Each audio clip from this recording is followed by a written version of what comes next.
अखिल भारतीय आदिवासी सेना नाशिक यांच्या वतीनं सोमनाथ चौधरी यांची नाशिक जिल्हाध्यक्षपदी निवड झाल्याबद्दल ग्रुप ग्रामपंचायत बाडगीचा पाडा ग्रामस्थ आणि बचत गट महिला वर्गांच्या वतीने सत्कार समारंभ कार्यक्रम आयोजित करण्यात आला होता। यावेळी उपस्थित प्रमुख पाहुणे अखिल भारतीय आदिवासी सेना राज्याध्यक्ष दीना उघाडे, आनंदा झिलझुर्डे, मंगलाताई राऊत महिला जिल्हाध्यक्ष नाशिक, मंजुताई पाटील जिल्हाध्यक्ष नगर, राष्ट्रीय विश्वगामी पत्रकार संघाचे पेठ तालुका अध्यक्ष धर्मराज चौधरी, सुदाम पवार सरपंच, ग्रामसेवक विजय पवार, गौरव बोळवणकर, ज्ञानेश्वर आतकरी, दशरथ वडतळे, नामदेव देशमुख सामाजिक कार्यकर्ते, बापू पवार, मंजुळा हिंडे बचत गट महिला, ग्रामस्थ मोठ्या संख्येने सत्कार समारंभासाठी उपस्थित होते। ग्रामीण भागातील गरीब कुटुंबातील जिल्हाध्यक्षपदी निवड झाल्याबद्दल महिला भगिनी आणि ग्रामस्थांनी उपस्थित मोठ्या संख्येने दर्शवली की कोणीतरी आपल्या खेड्यापाड्यातून एवढ्या मोठ्या पदावर जात असून आपले कुठेतरी सामाजिक कार्य चांगले व्हावे यासाठी त्यांना शुभेच्छा दिल्या। यावेळी अखिल भारतीय सेना राज्याध्यक्ष दीना उघाडे बोलत होते की ग्रामीण भागामध्ये मोठ्या प्रमाणात दळणवळणाच्या पाण्याच्या, रस्त्याच्या, वंदावे पट्टे तसेच आदिवासींच्या सेंट्रल गव्हर्नमेंटच्या योजना ह्या आदिवासींना मोठ्या प्रमाणात मिळाल्या पाहिजेत अशा अनेक मोठ्या समस्या आहेत। या समस्या सोडवण्यासाठी प्रत्येक तालुक्यातील जिल्ह्यातील अधिकारी वर्गांना निवेदन देऊन सामान्य व्यक्तीला न्याय कसा देता येईल याबाबत सर्वांनी एकत्र येऊन या समस्या सोडवण्यासाठी एकत्र आलं पाहिजे असं मार्गदर्शन करण्यात आले आणि लवकरात लवकर अशा समस्या आमच्या संघटनेमार्फत सोडवण्यात येतील असं आश्वासन देखील देण्यात आले। आज मला इतका आनंद वाटला की मी एक छोटंसं रोपटं लावायचा प्रयत्न केला आणि त्याचा विस्तार आज मला बघायला मिळतो। आपण ज्या वेळेला धान्यात चाळणी लावतो आणि चाळणी लावल्यानंतर त्यातनं चाळणी लावल्यानंतर काही महत्वाची किती घाट असते ती निघून जाते आणि महत्वाची काय असतं ते आपल्या पदर असतं। आज योग असा आला पहिल्यांदा तर मी आपल्या सर्व ग्रामस्थांचं, सर्व उपस्थितांचं, सर्व महिलांचं आणि संयोजकांचं मनपूर्वक अभिनंदन करतो, आभार मानतो। सीतारामजी हिंदे त्यावेळेला बाडगीच्या पाड्यातले माझ्या जवळचे कार्यकर्ते आले 4-5 वर्षाच्या काळामध्ये। माझ्या चळवळीमध्ये सीतारामजी हिंदे आले तेव्हा ते अत्यंत प्रभावीपणे दिंडोरी तालुका त्यांनी जोडला। सीतारामजी तुमचं काम काय आहे, तुम्ही काय करताय, तुम्ही हा इतका जनसमुदाय जोडलाच कसा, मला त्यांचं कौतुक वाटतं। आणि त्यानंतर त्यांची शारीरिक प्रकृतीमुळे त्यांना थोडं साथ नाही दिली, त्यांना ते थांबले। चळवळ्या आईने जन्म दिल्यानंतर मोठं घाततात बोलतो पण ते तुम्हाला चालू होतं। तसं ह्या एक संघटनेमध्ये अनेक आले आणि अनेक गेले, पण ज्यांनी निष्ठेनं राहिले त्या टिकून राहिले। 1992 मध्ये सर आपली छोटीशी संघटना उघडली।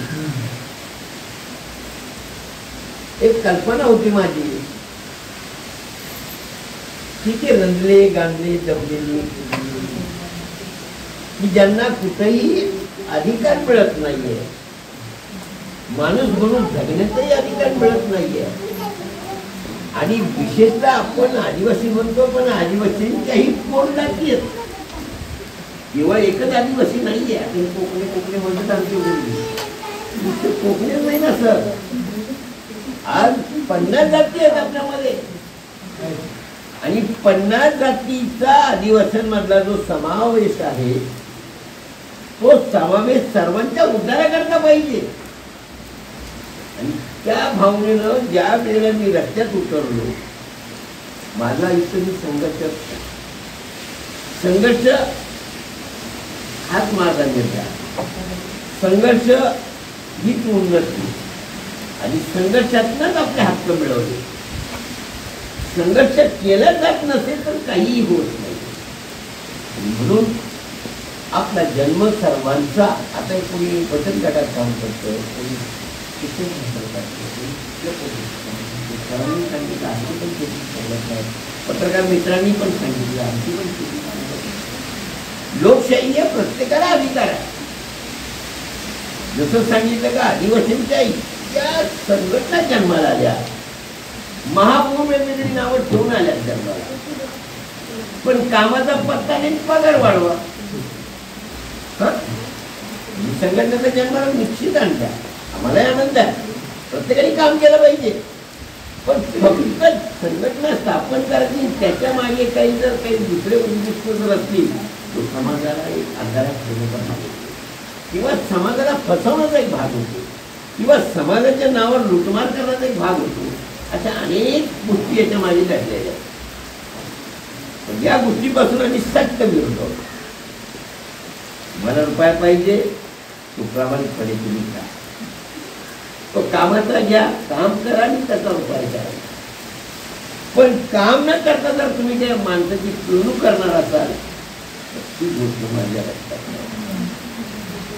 आणि या देशामध्ये आपल्याला हक्क मिळाला पाहिजे, महिलांना मिळाला पाहिजे, पुरुषांना मिळाला पाहिजे, हातमजुराला मिळाला पाहिजे. ज्याच्याकडे टाटा बिर्ला आहे तोही आपल्याच देशातला आहे, तो काही फार मोठा बहादूर नाहीये, श्रीमंत जरी असला तरी तोही माणूस आहे. आणि आदिवासी सेनेमध्ये मी फक्त दोनच जाती मानल्या सर, स्त्री आणि पुरुष. आज कुणाचाही रचका पाहिलं तर लालच आहे. मग कशासाठी लागणार जाती असाव्या, जाती पाहिजे. जातीच्या अंतर्गत आपण आपली उद्धाराची मार्गाची आपण शोधतोय. पण प्रामाणिकपणे जर आपण आज विचार केला तर मी कधी कुठल्याही माणसाला जात विचारली नाही.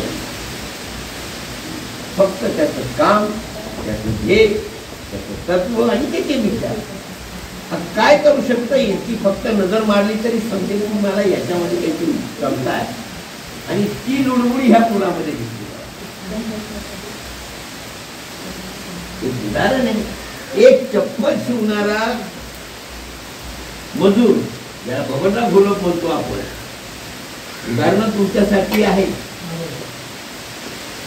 तो मुक्तीधाम तिथं आराधना टॉकीज समोर तिकीटही विकायचा ब्लॅकमध्ये आणि चप्पलही शिवायचा.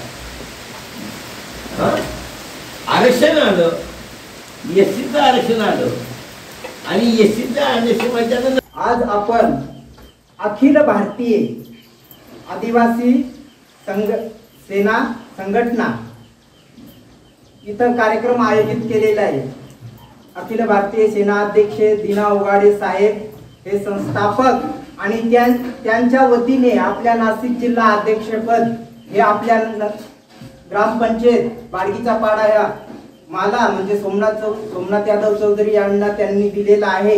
या निमित्ताने त्यांचा आज आपण सत्काराचा कार्यक्रम इथं आयोजित केलेला आहे. सत्कार आणि सत्कार्य, जे सत्य कार्य आहे त्याच्याबद्दल सत्कार केले जातो. आणि दीना उगाडे साहेबांचं सत्कार्य असं आहे का ज्यांनी जिथं जिथं आंदोलन नेलं, तिथं तिथं निवेदन दिलं, तिथं तिथं अनुदान मंजूर होतं. याच्यासाठी मी त्यांना एकदम नम्रपणे पाठिंबा दिलेला आहे. आणि जिल्हा अध्यक्ष पदाची त्यांनी जी नियुक्ती केली त्याला मी मान्य केलं. आणि त्याच्या वतीनं मी आज ह्या आपल्या पंचायतच्या वतीनं इथं त्यांचं आभार व सत्कार करण्याचं योजना केलेली आहे. एवढं बोलून मी माझे 2 शब्द संपवतो. 24 लाईव्ह महाराष्ट्र न्यूजसाठी धर्मराज चौधरी, पेठ.